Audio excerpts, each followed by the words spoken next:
Hi, my name is Hemant Taneja, and with me I have my colleague Krish Iyer. Greetings. We work as management consultants in the area of organization development and team coaching.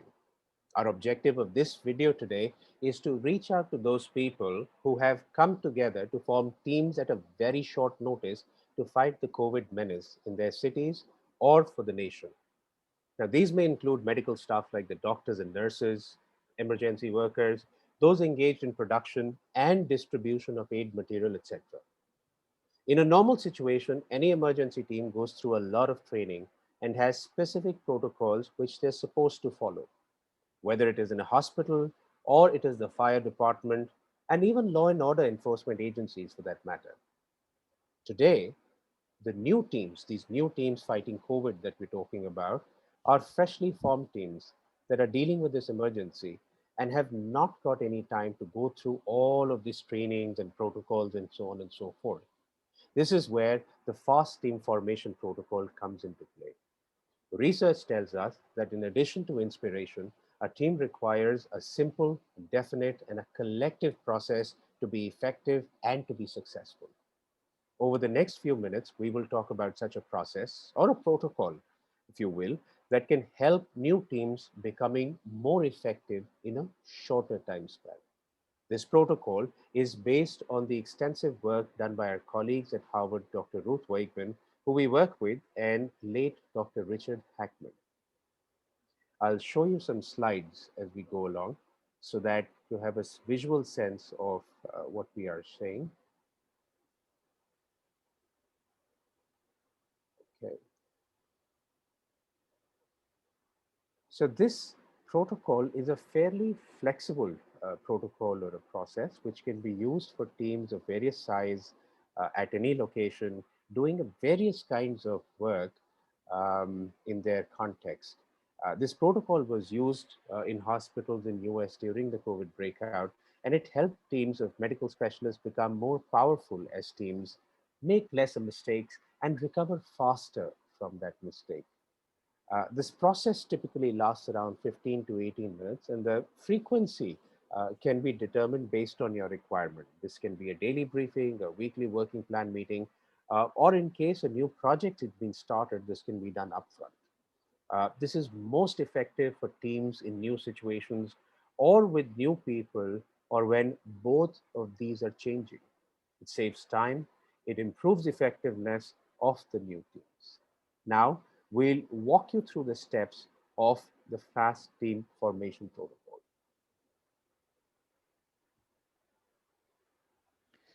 So, any team needs to begin with its purpose, and even more so for teams which are confronting a crisis or the challenge that a crisis brings in.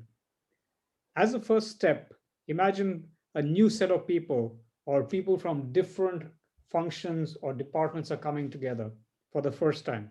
The first thing that they need to answer is what is our primary objective for the procedure or the task that we are embarking on? And do we have any questions or clarifications? This is most important when you have cross functional teams or people who have not worked together, probably do not know each other, come from very different perspectives and worlds in which they live in. So it's important to have the primary objective clear. As is well known in the science of teams, the team doesn't create the purpose creates the team. We now move to step two. Step two is about who are we and what are we bringing to the task or the challenge.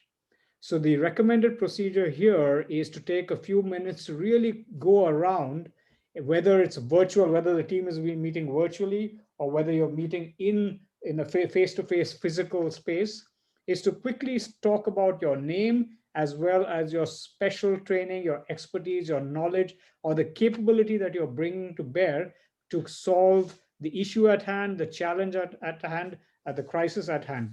We are not looking for detailed resumes or introductions at this stage. You are just looking at the name and the specialty. Think about yourself as a commando or SWAT team in flow for at this stage. The third step is the step of team roles and norms. This answers the question, how is it that we will work together? Who will play what role? Who will do what and how? There needs to be some kind of alignment in how we will work as a team.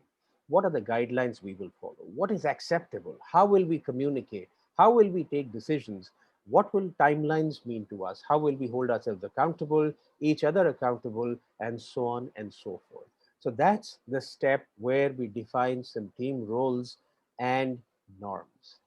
Moving forward, the fourth step after defining these norms is to look at special circumstances.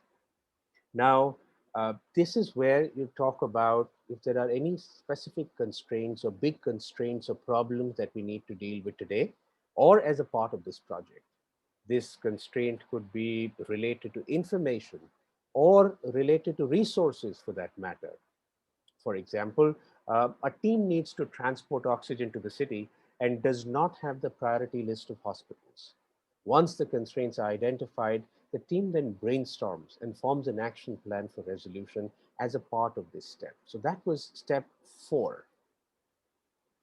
And the fifth step is really trying to address the things that we might come up with that we do not have answers for, which is preparing for the unexpected. So how might we, for example, handle a situation where one of us has to be is pulled out for something more urgent than what we are doing, or if one of us is indisposed, or are there concerns that we might have? It's important in this process that each person who is present, their voice is heard. So are there concerns? Are there information? Is there something that we are not seeing that might be brought to the table? So at the fifth stage, this is what you're doing. You're checking with everybody to make sure that everybody is able to voice their questions and concerns, and you try to anticipate the unexpected. Well, for this protocol to work, there are some basic ground conditions, I would say, that we need to establish. And the ideal conditions are really to make sure that the team is meeting in privacy, in the sense that where they are not disturbed, where they are free from disturbance and interference, where everybody can come in, voices can be heard, and you can have the attention and focus that you need before you get moving into the task. You need to make sure that you begin the conversation when all participants are present. So, otherwise, there is a sense of I don't know whether I'm following what's going on because I came maybe 5 minutes late. So you want to make sure that you start when all the required participants are there and present. You want to make sure that you are connecting not just by the content, but you're connecting to the emotion, making sure that I am calling out to you and I'm seeing you in the eye when we express expectations of who's going to do what particularly. So that face-to-face connect, even in the virtual domain, is very, very important. Finally, we are not looking at this being a long meeting. Each step typically takes 3 to 4 minutes. This whole procedure is based on the ethos of Agile. So, what you're looking for is a quick check in, doing this in a very disciplined manner, and checking in and making sure that you do this quickly. That's why we call it the fast team formation protocol. Finally, you want to make sure that even though you're doing this as a conversation, it is facilitated. So, you must have one person who is responsible for the facilitation and the timekeeping, and it's best done on a rotational basis, because if the team is meeting today, maybe somebody else steps in from the team as a facilitator for the next day or the next event where you connect again as the fast team forming protocol. Fantastic. Thank you, Krish. We believe following these five simple steps, your new team will get going faster, will be more effective, and have a wider impact in the current situation that we are in today. We thank you for patiently listening to us. We hope and wish for your success. Remember, together we can. For more details, do access the blog mentioned over here. Good luck to all of us. Jai Hind.